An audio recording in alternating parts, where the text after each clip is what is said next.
जय हिंद। हम class 10th का साइंस पढ़ रहे हैं जिसमें हमारा चैप्टर चल रहा है इलेक्ट्रिसिटी यानी विद्युत।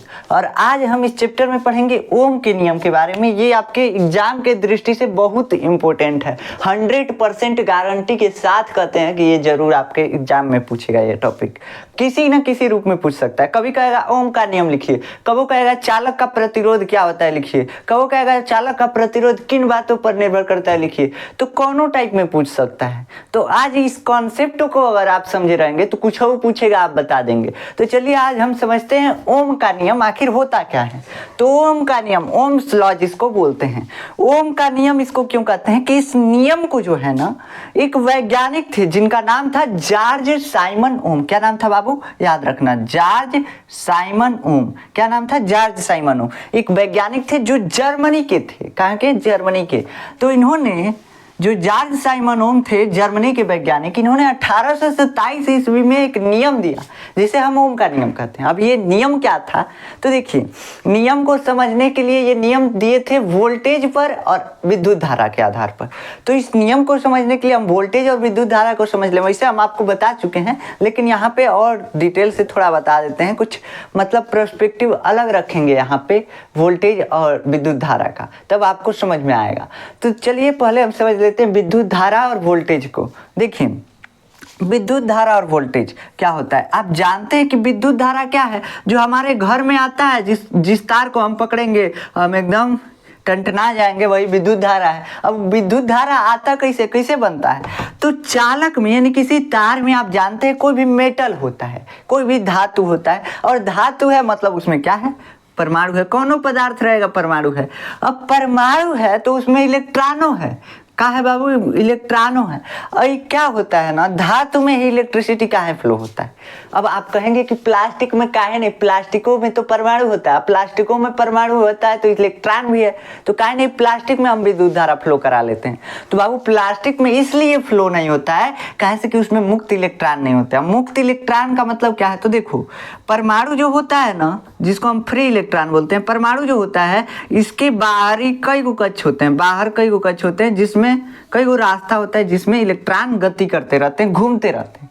अब मान लीजिए कि इस परमाणु के पास कहीं कक्षक है तो इसमें एक इलेक्ट्रॉन है जो पास में है, किसके पास में, परमाणु के नाभिक के। और नाभिक में आप जानते हैं कौन सी होता है, प्रोटॉन होता है। तो ये प्रोटॉन जो है, नाभिक जो है, इस इलेक्ट्रॉन को ढंग से एकदम कस के पकड़ा हुआ है, कस के पकड़ा हुआ है, पकड़ के इसे घुमा रहा है चारों तरफ। मतलब इन दोनों में अब मान लीजिए कि इस परमाणु में अगर आप हैं और आपकी वाली हैं, ठीक, तो अगर आप उसके ज़्यादा पास हैं, ज़्यादा नज़दीकियाँ हैं, तो आप एकदम बॉन्डिंग से बने रहेंगे। दूसरा कोई देखेगा तो इधर उधर तन चकरियाएंगे नहीं, लेकिन लड़कों का तो प्रवृत्ति होता है, हो ही जाएगा, हम समझते हैं। तो अब मान लीजिए कि यहाँ पे परमाणु में ऐसा नहीं होता है। परमाणु में अगर इलेक्ट्रॉन है तो इलेक्ट्रॉन है तो अगर पास में है, नाभिक के बहुत करीब है, तो उस बहुत आकर्षण बल से, बहुत ज़्यादा मतलब समझ सकते हैं, बहुत स्ट्रांग आकर्षण बल से ये बना होता है इलेक्ट्रॉन, ये निकल नहीं सकता है। तो इसको हम बोलेंगे कि ये परमाणु का इलेक्ट्रॉन है, ये फ्री इलेक्ट्रॉन नहीं है। अब धातु में कौन सी होता है, धातु में कई गो इलेक्ट्रॉन होते हैं, बहुत सारे इलेक्ट्रॉन होते हैं। और इसके बाहरी कक्ष में जो इलेक्ट्रॉन होते हैं, सबसे बाह्यतम कक्ष में जो इलेक्ट्रॉन होते हैं, उसमें के इलेक्ट्रॉन जो होते हैं ऐसे निकल जाते हैं। काहे से कि इस पे नाभिक जो है इसका दूरी बढ़ गया, इस पे उतना करीबी नहीं रहता है, करीबी नहीं रहता है, इसलिए इस पे आकर्षण बल उतना स्ट्रांग नहीं रहता है, हल्का फुल्का रहता है, स्ट्रांग नहीं रहता है। तो इलेक्ट्रॉन जो है कहते बैग तनी मनी बल लगाया हुआ निकल के भाग जाता है। तो जैसे निकल के भागेगा ये इलेक्ट्रॉन वहाँ निकल के अब भागेगा एक दिशा में, जैसे भागने लगेगा उसको कह देंगे कि इलेक्ट्रिसिटी फ्लो होने लगा, विद्युत धारा बन गई। तो इलेक्ट्रॉन को दौड़ाइए, देखिए परमाणुओं में इलेक्ट्रॉन दौड़ रहा है तो परमाणु में काहे नहीं विद्युत धारा बन रहा है, सोचने वाली बात है कि नहीं है। तो परमाणु में विद्युत धारा नहीं बन रहा है, काहे से कि चारों ओर घूम रहा है। इसको कैंसिल करने वाला भी एक एंटी क्लॉकवाइज घूमता रहता है। कई अभी पढ़ेंगे डोमेन वगैरह के बारे में, तब आपको समझ में आएगा। यहाँ पे अभी डोमेन वगैरह नहीं है। तो यहाँ पे देखिए, यहाँ पे बस समझिए कि इलेक्ट्रॉन जब सीधा चलेगा तभी विद्युत धारा बनेगा, ऐसे घुमरियाएगा कुछ करेगा विद्युत धारा नहीं बनेगा। कहाँ से कि इसका जो घूमने का दिशा होता है किसी वजह से कैंसिल हो जाता है, बस इतना समझिए। अब ये परमाणु में भी दौड़ रहा है, फ्लो हो रहा है, लेकिन परमाणु में विद्युत धारा नहीं बनेगा। कहाँ से कि किसी वजह से कैंसिल हो जाता है, बस इतना समझिए। अब होता क्या है, अब मान लीजिए कि इलेक्ट्रॉन इस परमाणु में से निकला और ये निकल के इधर उधर गति करता है। ऐसे अगर आप इलेक्ट्रिसिटी नहीं बह रहा है, अगर इस तार में विद्युत धारा नहीं है, तो धातुओं के इलेक्ट्रॉन जो होते हैं ना, इधर उधर निकल के भटकते रहते हैं, सब इधर उधर चक्कर पकड़ किए रहते हैं सब धातु में। तो इधर उधर ऐसे घूमते रहते हैं। मान लीजिए एक बार ऐसे आगे गया तो इसे टकरा के पीछे आएगा, इसे फिर आगे जाएगा, इसे मतलब इरेगुलर मोशन करते रहते हैं। तो इरेगुलर मोशन से इलेक्ट्रिसिटी नहीं पैदा होता है। कहाँ से कि है नहीं गया, फिर से है नहीं आ गया, है नहीं, मतलब इधर उधर घूमेगा तो इलेक्ट्रिसिटी नहीं फ्लो होगा। हम आपको बताए हैं कि इलेक्ट्रॉन जब एक दिशा में लगातार कंटिन्यूअस चलने लगे तब विद्युत धारा फ्लो होगा। ठीक, यही ना बताया है। तो जब चालक में किसी तार में जो मुक्त इलेक्ट्रॉन है, मुक्त इलेक्ट्रॉन का तो अब आपको मतलब समझ में आ गया, फ्री इलेक्ट्रॉन जो परमाणु से निकल के ऐसे घूमने लगते हैं उसी को मुक्त इलेक्ट्रॉन कहते हैं। ये परमाणु के नाभिक से अच्छे से बंधे नहीं होते आकर्षण बल की वजह से, इसीलिए ये निकल जाते हैं। अब यहाँ पे क्या होता है, इस तार में कब विद्युत धारा प्रवाहित होगा, तो जब ये मुक्त इलेक्ट्रॉन, फ्री इलेक्ट्रॉन जो है गति करना चालू करेंगे। गति कैसा गति, जब एक दिशा में गति करेगा तब उसको बोलेंगे कि ये क्या हो रहा है, विद्युत धारा फ्लो हो रहा है। तो विद्युत धारा कब फ्लो होगा, जब इलेक्ट्रॉन एक दिशा में गति करे। अब इसका माप कैसे लिया जाता है, तो देखो बाबू, हम आपको इसकी माप लेने के लिए एक युक्ति बताए थे जिसको बोलते हैं अमीटर। घड़ी के टाइप का होता है, उसमें कांटा लगा होता है और ऐसे नंबरिंग किया रहता है जिससे हम विद्युत धारा की माप करते हैं। लेकिन यहाँ पे अगर आपको समझना है तो देखिए, समझिए, जितना ज्यादा इलेक्ट्रॉन एक दिशा में गति करेगा, ज्यादा इलेक्ट्रॉन एक दिशा में गति करेगा, उतना ज्यादा धारा फ्लो होगा। देखो, आवेश की मात्रा को, एकांक समय में गुजरने वाले आवेश की मात्रा को विद्युत धारा कहते हैं। क्या कहते हैं, एकांक समय में, मतलब 1 सेकेंड में, 1 मिनट में, 1 घंटा में किसी बिंदु से कितना इलेक्ट्रॉन गुजर जा रहा है उसी को विद्युत धारा बोलते हैं, करंट बोलते हैं। तो है इलेक्ट्रॉन जो है अगर ज्यादा मात्रा में जाएंगे सब इधर, तो इस मतलब इस बिंदु से 1 सेकेंड में ज्यादा गुजरेंगे सब, मतलब विद्युत धारा ज्यादा होगा। 1 सेकेंड में गुजरने वाले आवेश की मात्रा, आवेश कौन सी है, इलेक्ट्रॉन है ना, है क्या है, इलेक्ट्रॉन है एक्चुअल में। तो आवेश की मात्रा को हम विद्युत धारा कहते हैं। अब जितना ढेर इलेक्ट्रॉन गति करके जाएगा और इस बिंदु को पार करेगा 1 सेकेंड के अंदर, तो उतना ही विद्युत धारा ज्यादा होगा। मतलब ये हुआ कि जो इलेक्ट्रॉन फ्लो हो रहा है, अगर इलेक्ट्रॉन की मात्रा ज्यादा है मतलब आवेश ज्यादा है, मतलब विद्युत धारा ज्यादा है। ठीक, आवेश ज्यादा बह रहा है मतलब विद्युत धारा ज्यादा बह रहा है। अब वोल्टेज को समझते हैं। विद्युत धारा को समझ लिए कि विद्युत धारा क्या है, जितना ढेर इलेक्ट्रॉन फ्लो होगा उतना विद्युत धारा ज्यादा रहेगा, जितना कम फ्लो होगा उतना विद्युत धारा कम रहेगा। अब वोल्टेज क्या होता है, जिसको हम बोलते हैं विभवांतर। तो देखो बाबू, चालक के सिरों के बीच विभवांतर लगा होता है। अब विभवांतर को एक्चुअली में अगर आपको समझना है ना, तो बस समझिए विभवांतर क्या होता है, इलेक्ट्रॉन कौनी कारण फ्लो हो रहा है, कौनी कारण एक दिशा में गति कर रहा है, तो किसी बल के कारण कोई खींच रहा है इसको, कोई अपनी तरफ इसको खींच रहा है। इलेक्ट्रॉनों को कौन खींच रहा है, कोई खींच रहा है। तो वही जिस बल से खींचते हैं ना, उसी को हम विभवांतर बोलते हैं। बस सेम यही है, कॉन्सेप्ट तो यही है, लेकिन आपको यह कॉन्सेप्ट जानने के लिए डीपली जाना पड़ेगा, इस चालक तार में विद्युत क्षेत्र समझना पड़ेगा। तो ये सब आपके क्लास 12th में आएगा। तो बस यहाँ पे इतना समझिए कि विभवांतर क्या होता है। विभवांतर वह बल है जो इलेक्ट्रॉन को इस चालक तार में दौड़ा रहा है। क्या कर रहा है, दौड़ा रहा है। तो देखो, दोनों सिरा के बीच विभवांतर लगता है। हेनी से जो है, हेनी से ढकेलेगा, हेनी से क्या करेगा, खींचेगा। ठीक, तो बस इलेक्ट्रॉन इधर फ्लो होने लगेगा, इतना ही होगा। बस इतना समझिए आप। अब इसके बारे में अब कहेंगे कि विभवांतर को डिटेल से समझाइए, चालक तार में कैसे विभवांतर लगता है, तो आपको समझाने के लिए 3 लेक्चर लगभग लग जाएगा। और ये आपका सिलेबस भी नहीं है, 12th में है। तो बस इतना यहाँ पे समझिए विभवांतर के बारे में, कि विभवांतर कुछ नहीं है, किसी तार के दोनों सिरों पे लगा हुआ बल जो है, इलेक्ट्रॉन पे बल लगाया जाता है दोनों सिरों के द्वारा। एक जो है इलेक्ट्रॉन को ढकेलेगा, एक खींचेगा, बस। ठीक, और उसी बल को हम विभवांतर बोलते हैं, उसी बल को वोल्टेज बोलते हैं। अब देखो, जितना तेज वोल्टेज, जितना तेज खिंचाव बल लगेगा इलेक्ट्रॉन पे, उतने तेज दौड़ेगा। क्या हुआ, उतने तेज दौड़ेगा। मतलब अगर है आवेश तेज दौड़ रहा है, मतलब इस चालक तार के बीच का विभवांतर, चालक तार के सिरों के बीच का विभवांतर ज्यादा है। क्या है, ज्यादा है, मतलब बल ढेर लग रहा है, इसलिए इलेक्ट्रॉन तेज दौड़ रहा है। है कि नहीं है? तो यही होता है, यहाँ पे कुछ नहीं होता। इलेक्ट्रॉन कितना तेज दौड़ रहा है, अगर ज़्यादा तेज दौड़ रहा है मतलब विभवांतर ज़्यादा है। बस इतना ही यहाँ पे आपको धारा और विभवांतर के बारे में समझना था। धारा क्या है? तो इलेक्ट्रॉन का फ्लो, जब इलेक्ट्रॉन दौड़ने लगेगा तो धारा बहने लगा। किसी भी तार में इलेक्ट्रॉन को दौड़ा दीजिए और करंट बन गया। आप बल्ब जलाइए, मोटर चलाइए, कुछ भी कीजिए, ठीक। अब कितना मात्रा में दौड़ रहा है इलेक्ट्रॉन, उसको बोलेंगे कि ये धारा की मात्रा है। जितना ज़्यादा इलेक्ट्रॉन दौड़ेगा चालक तार में, वो उतना ही उस चालक तार में धारा ज़्यादा होगा, करंट ज़्यादा होगा, ठीक। अब कितना तेज दौड़ रहे हैं सब, उसको बोलते हैं वोल्टेज। वोल्टेज, ठीक। क्या होता है? वोल्टेज। तो इलेक्ट्रॉन कितना तेज दौड़ रहा है, इसको बोलेंगे वोल्टेज। इस चालक तार के सिरों के बीच का वोल्टेज फोर्स है जो इलेक्ट्रॉन को खींच रहा है, एक तरफ से धक्का मिल रहा है। बस सिंपल है, कुछ नहीं है। तो यही है वोल्टेज और करंट, जिसको वोल्टेज को हम बोलते हैं विभवांतर और करंट को बोलते हैं धारा। अब इसी के बीच में जब एक्सपेरिमेंट कर रहे थे जॉर्ज साइमन ओम, तो देखे तो बहुत गड़बड़ है। क्या गड़बड़ है? गड़बड़ ये है कि हम जैसे वोल्टेज बढ़ा रहे हैं, तो ऐसे विद्युत धारा बढ़ जा रहा है। जैसे वोल्टेज बढ़ा रहे हैं विद्युत धारा बढ़ जा रहा है। वोल्टेज बढ़ाएंगे तो क्या होगा? वोल्टेज बढ़ाएंगे तो इलेक्ट्रॉन तेज भागने लगेगा, और जैसे तेज भागेगा मतलब ये कम में समय में, देखो अगर कोई हम बिंदु लेंगे ना इसको देखने के लिए कि इलेक्ट्रॉन फ्लो हो रहा है, तो मान लीजिए इस बिंदु से हम देख रहे हैं, इधर इलेक्ट्रॉन था, ये गति करके है नहीं चला गया, मतलब इलेक्ट्रॉन चल रहा है, फ्लो हो रहा है, ठीक। बस इतना ही है, सिंपल है। अब ये फ्लो हो रहा है तो धीरे धीरे फ्लो हो रहा है, तेज फ्लो हो रहा है, तो इलेक्ट्रॉन फ्लो हो रहा है। बस इससे पता चलेगा कि इस बिंदु को इलेक्ट्रॉन पार करके। अब देखो अगर हम वोल्टेज ज़्यादा लगाते हैं, इलेक्ट्रॉन गति तेज करने लगेगा। क्या करने लगेगा? तेज दौड़ने लगेगा। और जैसे तेज दौड़ेगा, जैसे दौड़ेगा इस बिंदु को तेजी से पार कर लेगा, 1 सेकेंड से कम में पार कर लेगा। फिर इसके पिछवा वाला इलेक्ट्रॉन 1 सेकेंड में यह पार कर लेगा।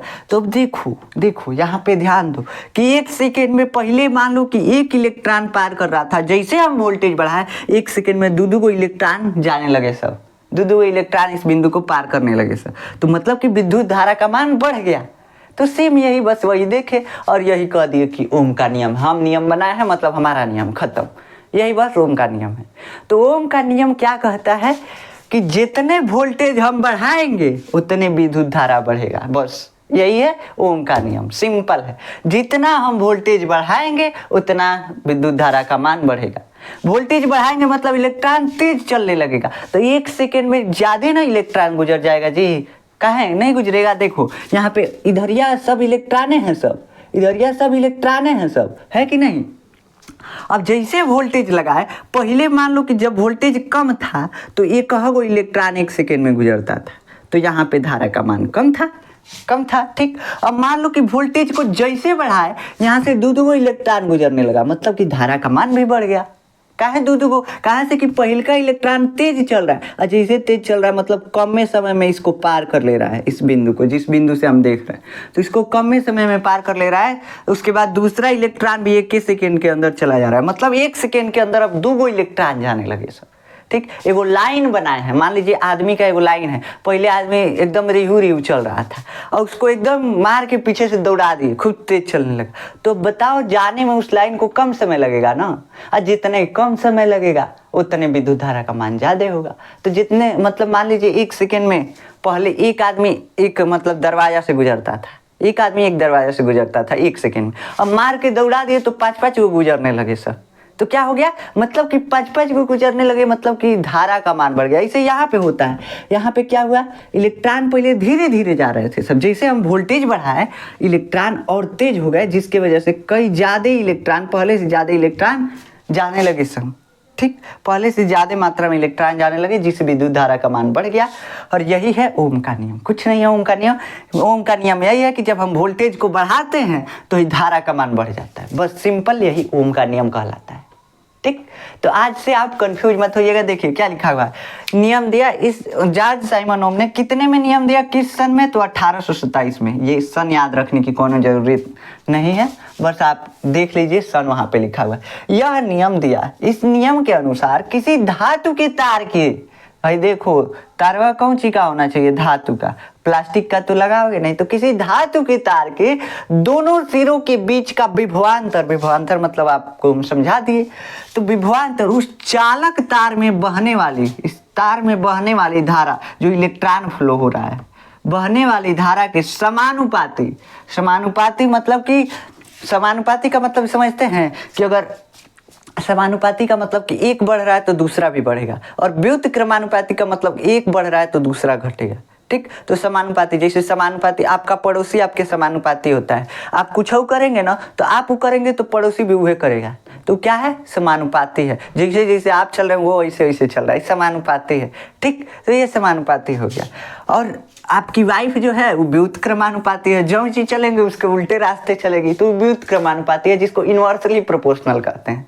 तो ये है व्युत्क्रमानुपाती और समानुपाती का मतलब झमेला। तो समानुपाती का मतलब कि सीधा, जैसे देखो वोल्टेज बढ़ रहा है तो धारा भी बढ़ेगा, करंट भी बढ़ेगा। यही कह रहा है कि विभवांतर उस चालक तार में बहने वाली धारा के, जो धारा बह रही है उसके समानुपाती होता है। मतलब कि अगर वोल्टेज बढ़ाएंगे तो धारा भी बढ़ेगा, ये समानुपाती है।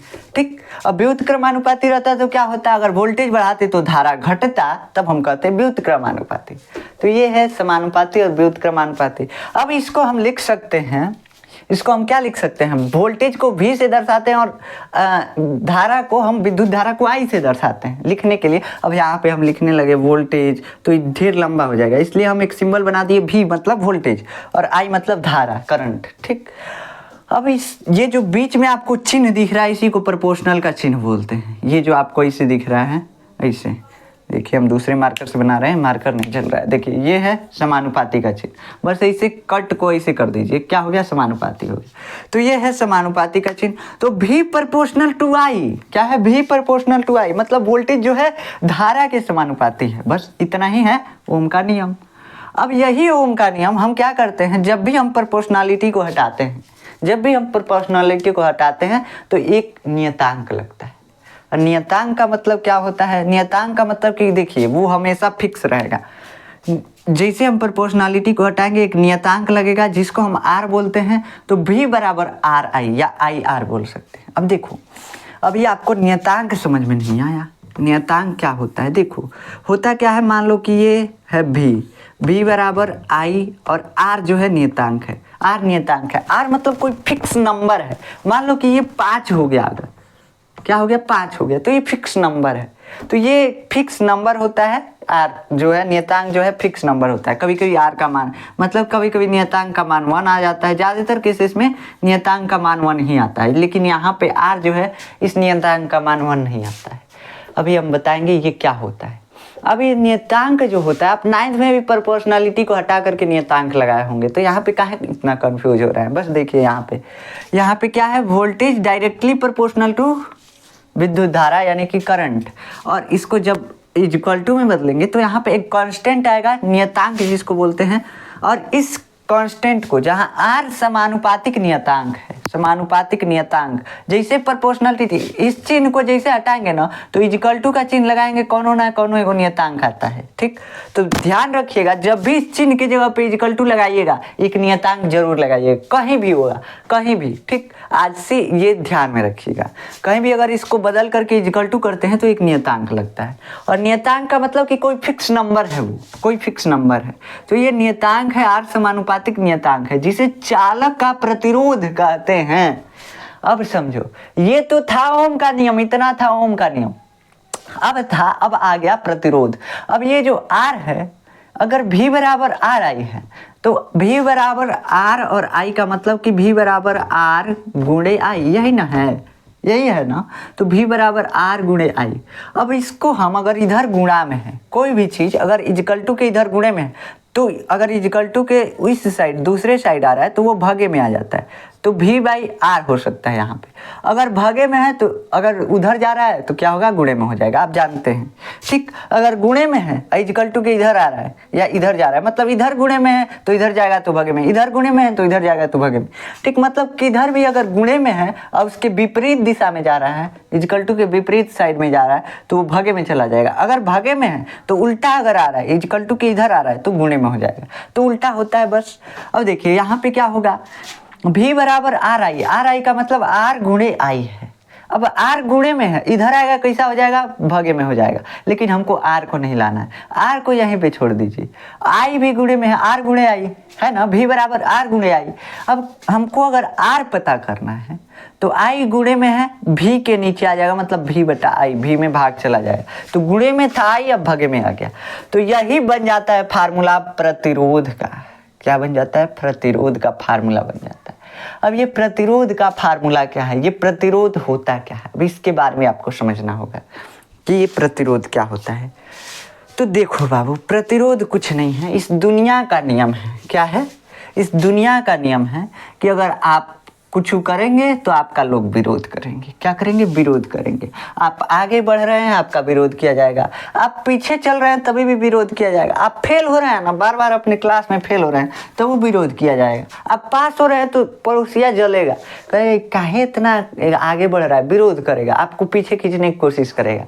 ठीक, सेम वैसे ही हर एक नेचर में हर एक चीज़ का रूल है, हर एक चीज़ का फंडामेंटल ये रूल है, किसी भी चीज़ का विरोध करेगा। सेम वैसे जब इलेक्ट्रॉन फ्लो होता है ना, जब धारा बहता है किसी तार में, तो उस धारा के बहने का विरोध करता है चालक तार। जो तार है अपने अंदर से धारा को बहने में विरोध करता है, जैसे इलेक्ट्रॉन चालक तार में चल। अब मान लीजिए आप पानी में दौड़ रहे हैं, तो पानी क्या करता है, आपके पैरवा को बांधता है, चलने नहीं देता, आपको विरोध करता है, तो प्रतिरोध हो गया, पानी का आपके ऊपर प्रतिरोध हो गया।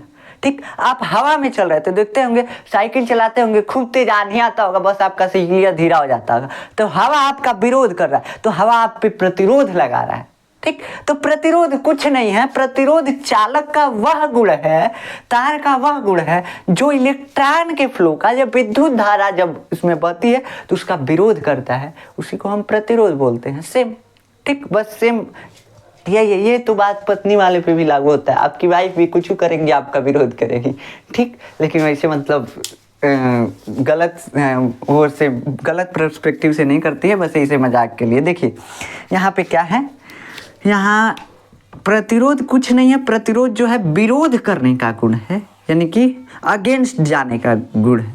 अगेंस्ट का मतलब कि जब इलेक्ट्रॉन चल रहा है इसमें, तो ये चालक तार का जो पदार्थ है ना, मान लीजिए कि कापर का तार वह है, तो कापर जो है इसका विरोध करेगा कि इलेक्ट्रॉन तुम काहे चल रहा है, तो यही विरोध करने की प्रवृत्ति जो है, इसी को हम बोलते हैं प्रतिरोध यानी रेजिस्टेंस।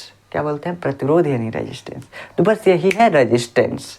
अब देखो, रेजिस्टेंस हम पता कर लिए कि रेजिस्टेंस क्या है। अब यही जो होता है, इसी फार्मूले से रेजिस्टेंस निकाला जा सकता है। क्या फार्मूले से रेजिस्टेंस निकाला जा सकता है, अगर मान लीजिए किसी तार में हम इलेक्ट्रिसिटी फ्लो करा रहे हैं, उसमें 220 वोल्ट का करंट भेजे हैं, 220 वोल्ट का वोल्टेज लगाए हैं, उसके तार के सिरों के बीच वोल्टेज कितना है, 220 वोल्ट है, और मान लीजिए कि 5 एम्पियर की हम धारा देख रहे हैं कि उसमें बह रहा है। जब 220 वोल्टेज लगाए हैं तो 5 एम्पियर की धारा बह रहा है। अब चालक का प्रतिरोध पूछ रहा है, तो कैसे बताएंगे कि बाबू देखो R बराबर V/I है कि नहीं है, V/I है, सॉरी देखिए यहाँ पे V/I है। V का मान यानी वोल्टेज कितना दिया हुआ है, तो 220 वोल्ट, हमारे घर में 220 वोल्ट आता है। अभी 5 एम्पियर पहुँचे है तो धारा का मान है तो 5 एम्पियर। अब 5 से काटोगे ना तो जितना आएगा, 5 चौको 20 और 5 चौको 20, 44 ओम जो है प्रतिरोध है। ये ओम का है, अभी बता रहे हैं, बस समझिए कि 44 इसका प्रतिरोध है। अब प्रतिरोध को नापने का मात्रक जो होता है उसको ओम बोलते हैं। क्या बोलते हैं, ओम बोलते हैं। तो अब बस इतना समझिए आप कि ये हो गया आपका प्रतिरोध। चालक का प्रतिरोध ऐसे निकाला जा सकता है। प्रतिरोध का मतलब कि चालक का ऐसा गुण, किसी तार में, हर एक तार में हर एक चीज की प्रवृत्ति होती है कि वो कुछ भी होगा उसका विरोध करेगा। तो सेम वैसे ही तार जो होता है, हमारे घरों में जो तार लगा होता है, गर्म काहे होता है जानते हैं, गर्म इसीलिए होता है इलेक्ट्रॉन के चलने का विरोध करता है, वो धकियाते हुए उसमें चलता है इलेक्ट्रॉन। तो जैसे चलेगा तो उसका विरोध करेगा तो एकदम गर्म हो जाएगा तार। तो तार उसी वजह से गर्म होता है। हीटर में प्रतिरोध ज्यादा होता है हीटर के तार का, इसलिए वो एकदम गर्म होकर लाल हो जाता है। बल्ब में जो टंगस्टन लगा होता है उसका प्रतिरोध ज्यादा होता है, इसलिए चमकने लगता है। ठीक, तो इसी का फायदा उठा करके हम बल्ब बना लिए। प्रतिरोध नहीं रहता तो ना आप अंजोरे रहते और ना ही आप हीटर जलाते। तो प्रतिरोध जरूरी भी है। तो देखिए यहाँ पे आपको प्रतिरोध का मतलब समझ में आया, और प्रतिरोध निकालेंगे कैसे इसके बारे में भी हम आपको एक न्यूमेरिकल लगा के दिखा दिए। अब हम प्रतिरोध का मात्रक निकालते हैं कि प्रतिरोध का मात्रक क्या होता है। तो बाबू देखो, प्रतिरोध के फार्मूले से ही हम प्रतिरोध का मात्रक निकालेंगे। R बराबर क्या होता है, V/I। अब इसका मात्रक कैसे निकालेंगे, तो प्रतिरोध का मात्रक हो जाएगा V का मात्रक, ठीक, और बटा I का मात्रक। अब देखो V का मात्रक क्या होता है, तो V का मात्रक वोल्टेज, VOLT, वोल्ट होता है, VOL, देखो यहाँ पे हम गलत लिख रहे हैं, VOLT वोल्ट बटा, और धारा का मात्रक क्या होता है, एम्पियर। तो वोल्ट प्रति एम्पियर। देखो अगर मात्रक में पढ़ना होगा बट्टा को ना, तो हम प्रति पढ़ देते हैं, तो वोल्ट प्रति एम्पियर यही होता है प्रतिरोध का मात्रक। और इसी वोल्ट प्रति एम्पियर को हम ओम बोल देते हैं। काहे ओम बोल देते हैं, काहे से कि इसका खोज कौन किया, तो इसका खोज ओम, जॉर्ज साइमन ओम किए। तो इनको कुछ प्रतिष्ठा देना है कि नहीं, कुछ इतना काम किया है, ऐसे ही छोड़ दोगे तो कुछ मतलब हमारा भी कुछ फर्ज बनता है। तो हम क्या किए कि इसके मात्रक को वोल्ट प्रति एम्पियर जो है, इसी को कह दिया ना आज से इसको वोल्ट प्रति एम्पियर नहीं बोलेंगे, इतना मेहनत किया इनके नाम पे रख देते हैं, तो इसी को बोलते हैं ओम। क्या बोलते हैं बाबू, ओम। तो ओम इसका मात्रक होता है। ओम का सिंबल क्या होता है, तो ओम का सिंबल बाबू होता है यही, देखो ऐसे बना रहे हैं, ओम का सिंबल ऐसे बनता है, ऐसे, ठीक। तो ओम का सिंबल है ये। अब इसको इंग्लिश में लिखते हैं तो OHM, ओम, ठीक। ओम का सिंबल हो गया। ये कहीं भी अगर मात्रक लिखना होगा तो ये ओम बन गया। जैसे यहाँ पे हमारा आया था 44, तो 44 ओम ऐसे लिख देते, तो ये रेजिस्टेंस का मात्रक हो गया। 44 ओम हमारा उसका उस तार का प्रतिरोध था, तो ऐसे मात्रक निकल के आ गया ओम। अब चलिए एक ओम की परिभाषा के बारे में समझते हैं। देखो जहाँ जहाँ एक आएगा वहाँ वहाँ आप एकदम मार्क कर लीजिएगा, जरूर पूछ सकता है, कोई ना कोई एक वाला जरूर पूछेगा। या तो 1 एम्पियर की परिभाषा पूछ सकता है, या 1 ओम की परिभाषा पूछ सकता है, या 1 वोल्ट की परिभाषा पूछ सकता है, कोई भी पूछेगा जरूर आपसे। तो चलिए देखिए 1 ओम की परिभाषा क्या है। तो 1 ओम ऐसे ही सेम निकालेंगे जैसे हम 1 वोल्ट निकाले थे और 1 एम्पियर निकाले थे। तो किसी चालक तार का प्रतिरोध 1 ओम कब होगा, 1 ओम कब होगा, जब किसी चालक तार का प्रतिरोध 1 ओम तब होगा जब उसमें बहने वाली, देखिए उस चालक तार के सिरों के बीच का विभवांतर 1 वोल्ट हो, तब उसमें बहने वाली धारा का मान कितना होना चाहिए, 1 एम्पियर होना चाहिए। तो उस चालक तार का प्रतिरोध क्या है, 1 ओम है। क्या है, 1 ओम है। तो जब किसी चालक तार के सिरों का विभवांतर 1 वोल्ट है और उसमें बहने वाली धारा 1 एम्पियर है, तो उस चालक तार का प्रतिरोध कितना होगा, 1 ओम होगा। कैसे, तो R बराबर क्या होता है बाबू, लिखो यहाँ पे R बराबर V/I। कितना दिया हुआ है, V का मान 1 दिया हुआ है, I का मान 1 दिया हुआ है, 1/1 ओम, ठीक। तो 1 ओम कैसे निकल के आया, जब किसी चालक तार का प्रतिरोध 1 ओम की परिभाषा में आप लिखिएगा, पहले हेडिंग डालिएगा 1 ओम की परिभाषा। इतना सब लिखने के बाद आप हेडिंग लगाइएगा 1 ओम की परिभाषा। 1 ओम की परिभाषा में लिखिएगा कि जब किसी चालक तार के सिरों के बीच का विभवांतर 1 वोल्ट हो और उसमें बहने वाली धारा 1 एम्पियर हो, तो उस चालक तार का प्रतिरोध 1 ओम होगा। बस इतना ही। और उसके बाद ये लिख दीजिएगा, चूंकि R बराबर V/I, V बराबर 1 और I बराबर 1, तो 1/1 = 1 ओम। बस इतना ही कर देंगे, आपका 1 ओम का परिभाषा खत्म होता है यहीं पे, बस सिंपल है। तो ये 1 ओम की परिभाषा हो गया। अब चलिए अब हम समझते हैं चालक तार के प्रतिरोध को प्रभावित करने वाले कारक। क्या प्रभावित करने वाले कारक, जैसे अगर आपका पड़ोसिया बढ़िया है तो आपका विरोध नहीं करेगा, ठीक। तो सेम वैसे ही चालक तार का कुछ प्रतिरोध को प्रभावित करने वाले कारक होते हैं, तो उसके बारे में समझेंगे। और एक होता है प्रतिरोधकता या विशिष्ट प्रतिरोध। क्या होता है, प्रतिरोधकता या विशिष्ट प्रतिरोध, इसके बारे में समझेंगे। देखिए चालक तार का प्रतिरोध किस पे निर्भर करता है, तो जितना लंबा अगर चालक तार रहेगा ना, जितना लंबा तार लगाएंगे उतना प्रतिरोध बढ़ेगा। तो तार का प्रतिरोध, किसी तार का प्रतिरोध किन बातों पे निर्भर करता है, तो तार की लंबाई कितनी है। अब कैसे प्रतिरोध निर्भर करेगा, देखो अब यहाँ पे हम समझाते हैं प्रतिरोध आता कहाँ से एक्चुअल में, ये हम यहाँ पे समझाते हैं। देखो यहाँ पे इलेक्ट्रॉन निकला कहाँ से था, तो परमाणु से निकला था। पॉजिटिव पॉजिटिव पॉजिटिव, में पॉजिटिव पॉजिटिव कई गो नाभिक है, परमाणु है कि नहीं है, सब परमाणु ना है। इसमें से हर एक परमाणु में से कुछ ना कुछ 5-6 गो कई गो इलेक्ट्रॉन निकले हैं सब। तो मुक्त इलेक्ट्रॉन ये हैं सब, मुक्त इलेक्ट्रॉन मुक्त इलेक्ट्रॉन मुक्त इलेक्ट्रॉन मुक्त इलेक्ट्रॉन। अब ये क्या होते हैं सब, जब चलते हैं सब तो या तो इलेक्ट्रॉन जाके इलेक्ट्रॉन से ठुका जाता है, मतलब टकरा जाता है, या तो जाके परमाणु से, कौन परमाणु से लड़ जाएगा। तो जब लड़ता है ना तो यही फिर से देखो, जब आप दौड़ते दौड़ते जाओगे ठेक लग जाएगा तो क्या होगा, आप धीरे हो जाएंगे ना। सेम वैसे इलेक्ट्रॉन के साथ होता है, जब इसको ठेक लग जाता है कौन चीज से, परमाणु से या इलेक्ट्रॉन से, तो ये प्रतिरोध उत्पन्न यहीं से हो जाता है। अगर इसको कहीं ठेक नहीं लगता तो प्रतिरोध आता ही नहीं इस चालक तार में, तो प्रतिरोध यहीं से बनता है। अब देखो, अगर जितने दूर इलेक्ट्रॉन जाएगा, तार अगर लंबा है, क्या है, लंबा है, तो इलेक्ट्रॉन को दूर जाना पड़ेगा। जितना दूर जाएगा उतना ज्यादा इसको परमाणुओं का और इलेक्ट्रॉनों का सामना करना पड़ेगा, उतना इसको ठेक लगेगा, और जितने ठेक लग रहा है उतने प्रतिरोध है। तो बाबू देखो, जितना लंबा तार उतना ज्यादा प्रतिरोध, जितना लंबा तार उतना ज्यादा प्रतिरोध। अब देखो ना, ये जो तार है कौन चीज से बना हुआ है, तो बना हुआ है किसी पदार्थ से। वो पदार्थ कौन सी है, धातु है, कौन धातु है। अब इसमें धातु है तो परमाणु भी होंगे, और परमाणु में से मुक्त इलेक्ट्रॉन निकले हैं, और मुक्त इलेक्ट्रॉन इसमें इधर उधर घूम रहे हैं सब। और जैसे इलेक्ट्रॉन इधर से गति करके गए सब, कोई इलेक्ट्रॉन गया, अब जैसे जा रहा है वो या तो इलेक्ट्रॉन से टकराएगा या तो परमाणु से, मतलब इधर उधर हर जगह परमाणु इलेक्ट्रॉन वगैरह छिटाए हुए हैं सब। अब इधर जाएगा तो टकराएगा, इसको ठेक लगेगा इलेक्ट्रॉन को, या इलेक्ट्रॉन जाके इससे टकरा गया, फिर आगे यहाँ से फिर से चला, इससे टकरा गया, इसे टकराते टकराते जाता है।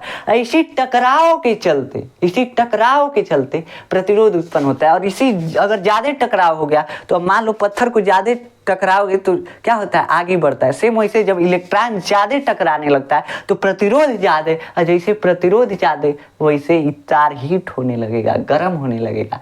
तो हीटर के तार का प्रतिरोध क्या होता है, ज्यादा होता है, ठीक। तो हीटर के तार का प्रतिरोध ज्यादा होता है, इसलिए वो गर्म हो जाता है, बहुत तेज गर्म होता है, लाल हो जाता है, तो वही हम खाना पका लेते हैं। तो यही है प्रतिरोध। तो लंबाई पे निर्भर करेगा, कैसे निर्भर करेगा, जितना लंबाई ज्यादा इलेक्ट्रॉन को उतना ठेक लगेगा, जितने ठेक लगेगा क्या होगा, उसका प्रतिरोध बढ़ जाएगा। अब चालक तार के अनुप्रस्थ काट का क्षेत्रफल पे निर्भर करता है। अनुप्रस्थ काट का क्षेत्रफल क्या है, देखो, जब किसी चीज को ऐसे काटेंगे तो इसको खड़ी काट बोलेंगे, और इसको जब ऐसे काट रहे हैं, मान लीजिए मार्कर ऐसे काट रहे हैं, तो इसको अनुप्रस्थ काट बोलेंगे।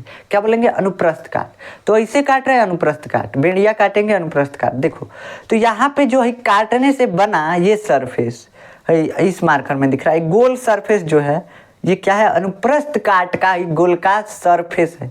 क्या है, गोलका जो दिख रहा है आपको सर्किल टाइप का, ये क्षेत्रफल है, ठीक, क्षेत्रफल है। क्या है, अनुप्रस्थ काट का क्षेत्रफल। तो किसी भी तार का जो काट होता है उसका क्षेत्रफल कितना है उस पर डिपेंड करता है। कैसे डिपेंड करता है, देखो, अगर मान लो कि आपको एकदम पतला रास्ता से जाना है, एकदम मेढ़ी पकड़ के जाना है, तो आप धीरे धीरे जाओगे कि नहीं। तो ऐसे ही सेम इलेक्ट्रॉन के साथ होता है। जब तारवा मोटा है तो इसका प्रतिरोध कम होगा। काहे प्रतिरोध कम होगा, कैसे कि इलेक्ट्रॉन का टकराव कम होगा। इसे बहुत सारा, इसके पास बहुत चौड़ा रास्ता है, कैसे भी जा सकता है, तो इलेक्ट्रॉन का टकराव कम होगा, जिसके वजह से इसका प्रतिरोध कम होगा। तो बाबू जितना मोट तार उतना प्रतिरोध कम, ठीक। इसीलिए लोग घरों में देखते होंगे जो पोल से बिजली खिंचवाते हैं, केबल लगवाते हैं, मोटका तार। काहे से कि कितनों प्रतिरोध रहेगा तो थोड़ा कम हो जाएगा, ठीक। तो प्रतिरोध को कम करने के लिए मोटा तार लगवाते हैं। तो जितने मोटा तार उतने ज़्यादा इसको जगह मिलेगा इलेक्ट्रॉन को चलने के लिए, सकरा रास्ता में से नहीं जाना पड़ेगा, ये सीधा निकलता जाएगा, तो इसका प्रतिरोध कम हो जाएगा, कम टकराव होगा। तो बाबू इसके अनुप्रस्थ काट के क्षेत्रफल पर, अनुप्रस्थ काट का क्षेत्रफल को ए से दर्शाते हैं। ए से मतलब एरिया, ठीक। तो देखो, आर प्रोपोर्शनल टू 1/a, ये कहाँ से आया, तो इसी को बोलते हैं इनवर्सली प्रोपोर्शनल, यानी कि व्युत्क्रमानुपाती। क्या बोलते हैं, व्युत्क्रमानुपाती। जैसे अभी हम आपको वाइफ का एग्जाम्पल दिए हैं कि आप अगर आगे चलेंगे तो आपकी वाइफ पीछे चलेगी, एकदम उल्टा। सेम वैसे यहाँ पे क्या है, सेम वैसे यहाँ पे है, अनुप्रस्थ काट का क्षेत्रफल बढ़ेगा तो प्रतिरोध घटेगा। कैसे कि अगर अनुप्रस्थ काट का क्षेत्रफल बढ़ रहा है मतलब तारवा मोट हो रहा है, और तार मोट हो रहा है मतलब इलेक्ट्रॉन के जाने का रास्ता चौड़ा हो रहा है, जैसे चौड़ा होगा इलेक्ट्रॉन तेजी से निकल जाएगा। तो देखो ये क्या है, चालक तार का प्रतिरोध 1/r, मतलब जितना तेज ये बढ़ेगा उतना तेज आर घटेगा, ठीक। तो अगर ये बढ़ रहा है तो ये घटेगा, अगर ये बढ़ रहा है तो ये घटेगा, मतलब ये घटेगा तो ये बढ़ेगा, और ये बढ़ेगा तो ये घटेगा। आप समझते हैं? ठीक उल्टा है सेम। तो इसी को इन्वर्सली प्रोपोर्शनल बोलते हैं, यानी व्युत्क्रमानुपाती क्रमानुपाती बोलते हैं। अब चलिए, ये बन गया आपका समीकरण 1। क्या बन गया बाबू? समीकरण 1। और इसको बना दिए समीकरण 2। प्रोपोर्शनल का चिन्ह लगा के ये समीकरण 1 समीकरण 2 बना दिए। काहे समीकरण 1? देखो समीकरण कब बनाते हैं? जब हमको इसकी आगे जरूरत होती है, इस स्टेटमेंट की हमको आगे जरूरत है, इसलिए हम समीकरण 1 और समीकरण 2 इसको बनाते हैं। अब देखो टेम्परेचर पे भी निर्भर करता है चालक का प्रतिरोध। जितना गर्म होगा तार ना, उतना उसका प्रतिरोध बढ़ेगा। इसलिए आप देखते होंगे कंप्यूटर वगैरह जो है, लैपटॉप वगैरह गर्म हो जाते हैं तो ज़्यादा हैंग करने लगते हैं। काहे? कैसे कि उसमें जब गर्म हो जाएगा तो उसका प्रतिरोध बढ़ जाएगा। इलेक्ट्रॉन जो है, देखो जब इलेक्ट्रॉन को टेम्परेचर मिलता है बहुत तेज इधर उधर मतलब दौड़ने लगता है, इसे मतलब अटरंडम गति करने लगेगा। तो इसमें तार में इलेक्ट्रॉन तो जा रहा है, अब ज़्यादा अटरंडम गति करेगा तो ज़्यादा टकराएगा। ठीक, अटरंडम गति करते हुए इसे जाएगा। ठीक, लेकिन ज़्यादा टकराव हो जाएगा, टकराव ज़्यादा होगा, बस प्रतिरोध बढ़ जाएगा। तो ये प्रतिरोध कब बढ़ेगा? टेम्परेचर के हिसाब से भी बढ़ेगा। जितने टेम्परेचर मिलेगा इलेक्ट्रॉन को ऊर्जा इधर उधर एकदम चलने लगेगा, मतलब अटरंडम गति करेगा। अटरंडम गति करने से इसका जो टकराव है ज़्यादा होगा, टकराव ज़्यादा से प्रतिरोध ज़्यादा। तो ये हो गया प्रतिरोध टेम्परेचर के डायरेक्टली प्रोपोर्शनल होता है, मतलब जितने तार गर्म होगा उतने उसका प्रतिरोध बढ़ेगा। ठीक, तो ये है तापमान पर निर्भरता। चालक के पदार्थ पर, अब चालक का पदार्थ मान लो कि सबसे ज़्यादा चालकता जो होती है सोना की होती है, सोना गोल्ड सिल्वर और गोल्ड की होती है सबसे ज़्यादा। तो ठीक, तो सिल्वर और गोल्ड की तार नहीं लगा सकते, उसके बाद कॉपर की होती है तो कॉपर का लगा देते हैं, उसके बाद एल्युमिनियम की होती है। तो चालकता का मतलब कि उसमें विद्युत धारा का कम से कम हानि होता है, उसका प्रतिरोध सबसे कम होता है। तो सोना का प्रतिरोध और चांदी का प्रतिरोध सबसे कम होता है। तो ये हो गए दो मतलब सबसे अच्छे चालक, लेकिन ये महंगा है सब, इसको हम बना नहीं सकते, तो इसलिए कॉपर का बनाते हैं। तो सोना और चांदी का आप तार बनवाइएगा अपने घर में और लगवाइएगा, उसका प्रतिरोध कम होगा जिससे इलेक्ट्रिसिटी की हानि कम होगी। तो ये हो गया आपका प्रतिरोध की निर्भरता। पदार्थ की प्रकृति पे भी निर्भर करता है। लोहा जो है सबसे ज़्यादा इसका प्रतिरोध होगा। ठीक, तो ऐसे होता है। जैसे टंगस्टन है उसका प्रतिरोध ज़्यादा है मतलब धारा के गति का ज़्यादा विरोध करता है, तो ज़्यादा विरोध कर रहा है तो मतलब उसकी पदार्थ की प्रकृति पे भी निर्भर करता है। तो ये हो गया प्रतिरोध को मतलब निर्भरता वाले कारक हो गए। अब समझिए, अब हम एक फार्मूला बनाते हैं। क्या फार्मूला बनाते हैं? देखो, विशिष्ट प्रतिरोध का फार्मूला बनाते हैं। हमको पता है कि R प्रोपोर्शनल टू L। क्या पता है? R प्रोपोर्शनल टू L, मतलब किसी चालक का प्रतिरोध उस चालक की लंबाई पे निर्भर करेगा। जितना लंबा चालक था उतना प्रतिरोध ज्यादा। दूसरा चीज ये पता है कि R प्रोपोर्शनल टू 1/A, मतलब जितना चौड़ा अगर जितना मोटा तार होगा प्रतिरोध उतना कम होगा। दो समीकरण हमको मिला, इस दोनों समीकरण को मिला देते हैं। अभी टेम्परेचर को नहीं इंक्लूड करेंगे, कहाँ से कि आपके ये सिलेबस में नहीं है। आगे चल के टेम्परेचर को भी इंक्लूड किया जाता है बाद में, लेकिन अभी आपके सिलेबस में नहीं है, इसलिए हम भी इंक्लूड यहाँ पे नहीं करेंगे। तो बस यही दो समीकरण लेकर के चलिए, R proportional to L, R proportional to 1/A। अब इन दोनों को अगर मिलाएंगे तो ये हो जाएगा R प्रोपोर्शनल टू L/A। कैसे? देखो, L/A कैसे हुआ? R प्रोपोर्शनल टू L है, R प्रोपोर्शनल टू L है, इसको गुणा भी लिख सकते हैं, 1/A लिख सकते हैं कि नहीं? तो R प्रोपोर्शनल टू L है और R प्रोपोर्शनल टू 1/L, तो दोनों को एक साथ लिखे तो R प्रोपोर्शनल टू L और इंटू 1/A। अब L से 1 में गुणा करेंगे, L ही रह जाएगा, तो लिख सकते हैं L/A। ठीक, लिख सकते हैं ना? तो ये हो गया R प्रोपोर्शनल टू L/A, यहाँ से आता है। अब चलो, अब क्या करते हैं? आप जानते हैं प्रोपोर्शनल के चिन्ह को जहाँ हटाएंगे, समानुपातिक चिन्ह को जहाँ हटाते हैं वहाँ एक नियतांक आता है, और यहाँ नियतांक आता है रो। क्या बोलते हैं? रो। P को बस थोड़ा सा टेढ़ कर दीजिए, रो बन गया। तो यही है रो, इसको बोलते हैं रो। अब रो ने मत लगेगा, ये रो है। ठीक, तो ये रो है, इसको रो बोलते हैं, इस रो को नियतांक बोलते हैं। अब होता क्या है, तो रो लगाए तो R equal to rho into L/A, R equal to rho into L/A। अब यहाँ से अगर हम आगे डिराइव करें इसको, तो अगर हमको पता करना है कि रो क्या है, तो रो एक समानुपातिक नियतांक है। अब रो को हम निकाले, जैसे यहाँ पे R को निकाले थे वैसे यहाँ पे रो को निकालते हैं। रो को निकालेंगे तो देखो, ये किस में है? ये जो है भागे में है। किस में है बाबू? भागे में। इधर जाके गुणिया जाएगा, मतलब R इंटू ए। अब L जो है रो के साथ गुणा में है। कैसा है? गुणा में है, तो गुणा में L है, मतलब इधर जाके भागे में हो जाएगा। तो अपॉन एल, क्या हो जाएगा अपॉन एल, यही ठीक सेम यही है।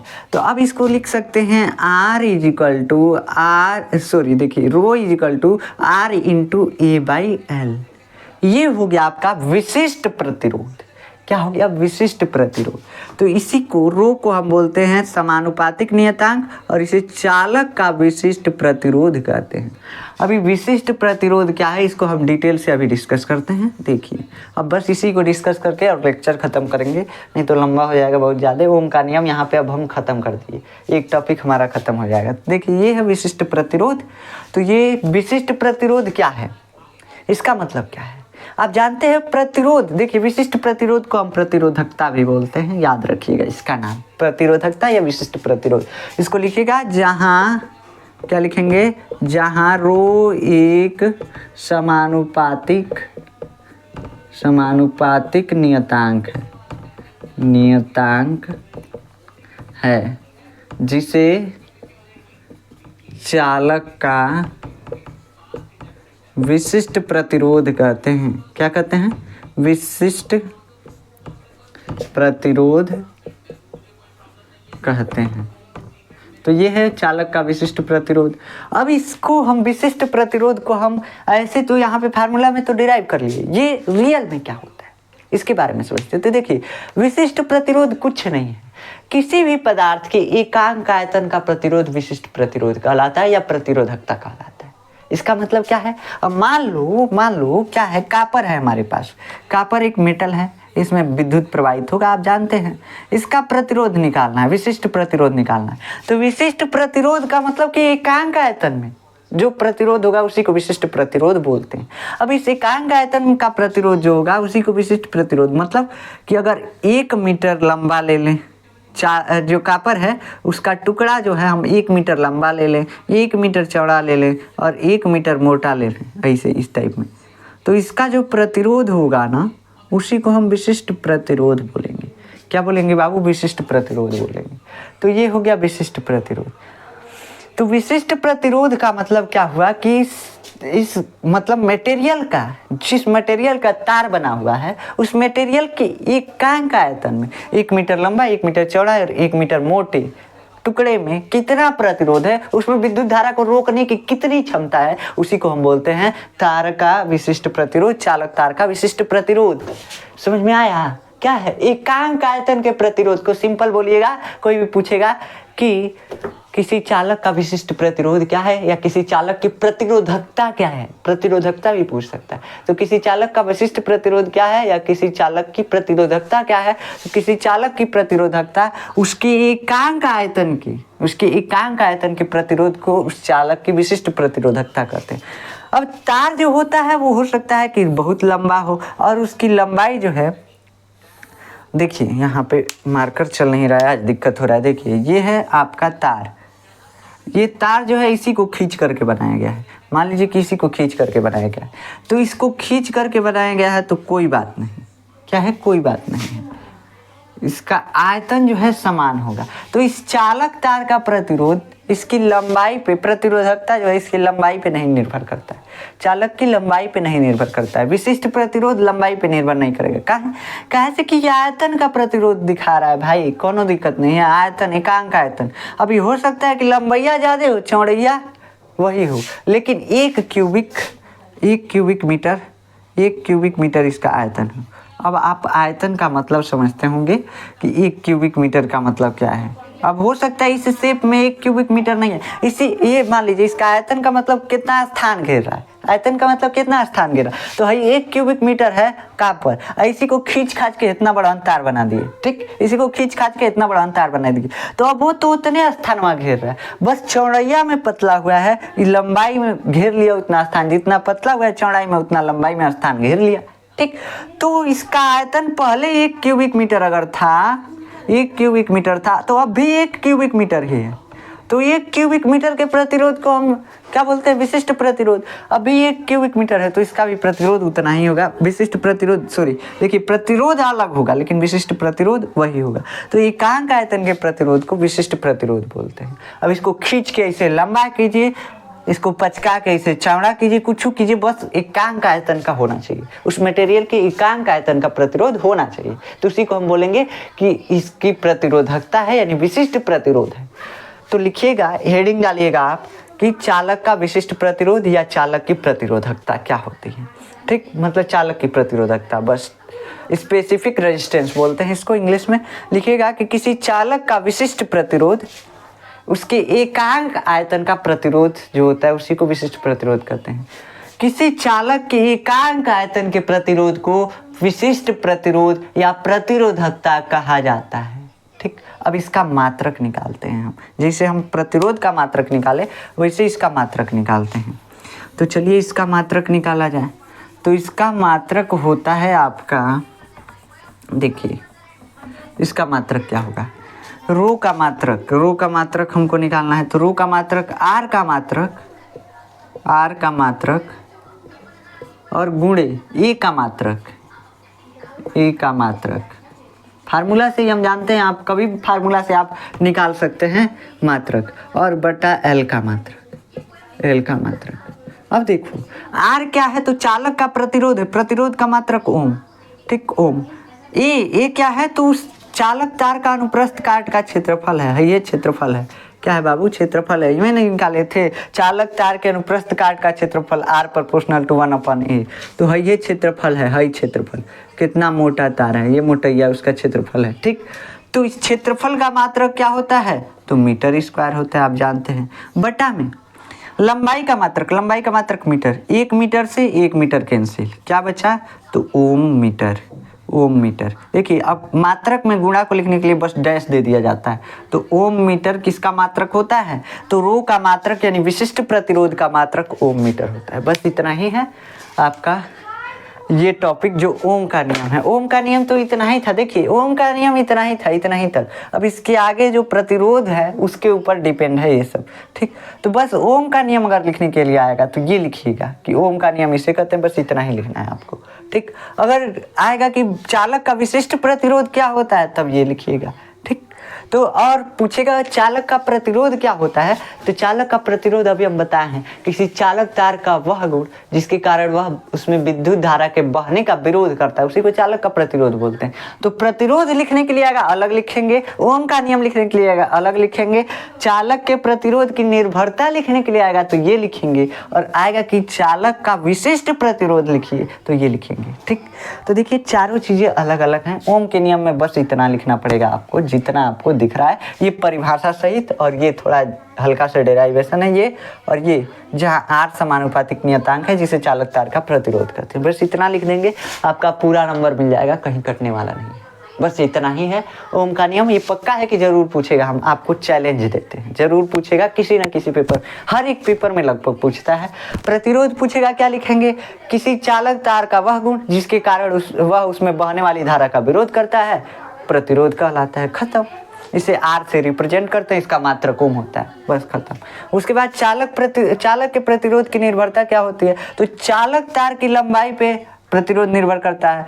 अगर लंबाई ज़्यादा है तो ऐसे लिख दीजिएगा R प्रोपोर्शनल टू L, लंबाई बढ़ेगा R बढ़ेगा। ठीक, चालक तार के अनुप्रस्थ काट के क्षेत्रफल पर निर्भर करता है, R प्रोपोर्शनल टू 1/A। बस ऐसे ही लिखना है, जैसे हम लिखें सेम वैसे लिख देंगे, आपको पूरा नंबर मिल जाएगा।